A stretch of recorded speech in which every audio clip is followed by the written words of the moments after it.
بسم الله الرحمن الرحيم ياسين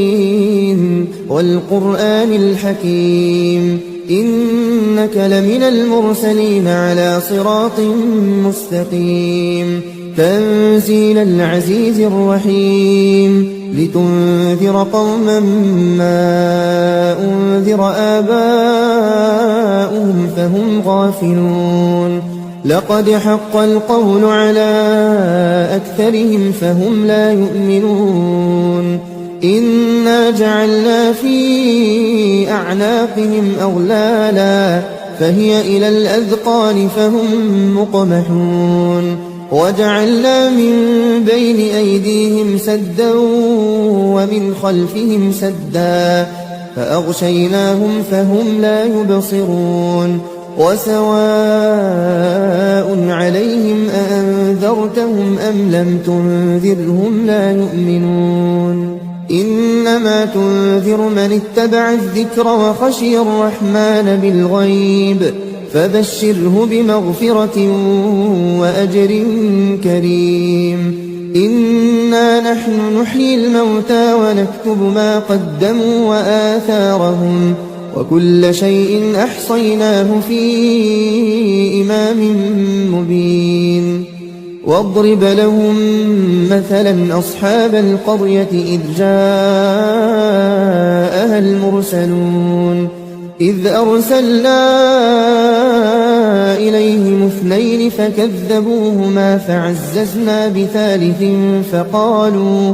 فقالوا إنا إليكم مرسلون قالوا ما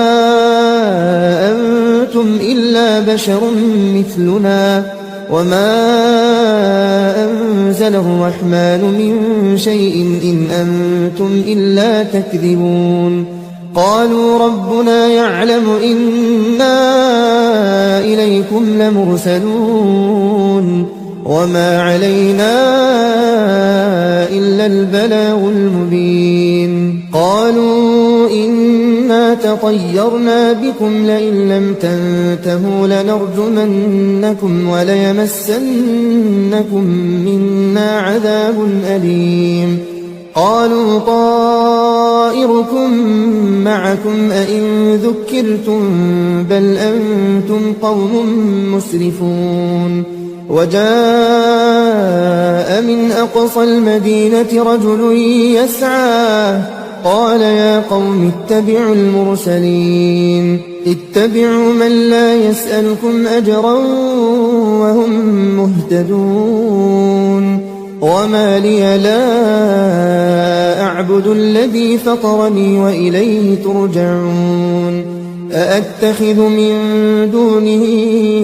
آلهة إن يردني الرحمن بضر لا تغن عني شفاعتهم شيئا ولا ينقذون إني إذا لفي ضلال مبين إني آمنت بربكم فاسمعون قيل ادخل الجنة قال يا ليت قومي يعلمون بما غفر لي ربي وجعلني من المكرمين وما أنزلنا على قومه من بعده من جند من السماء وما كنا منزلين إن كانت إلا صيحة واحدة فإذا هم خامدون يا حسرة على العباد ما يأتيهم من رسول إلا كانوا به يستهزئون ألم يروا كم أهلكنا قبلهم من القرون أنهم إليهم لا يرجعون وإن كل لما جميع لدينا محضرون وآية لهم الأرض الميتة أحييناها وأخرجنا منها حبا وأخرجنا منها حبا فمنه يأكلون وجعلنا فيها جنات من نخيل وأعناب وفجرنا فيها من العيون ليأكلوا من ثمره وما عملته أيديهم أفلا يشكرون سبحان الذي خلق الأزواج كلها مما تنبت الأرض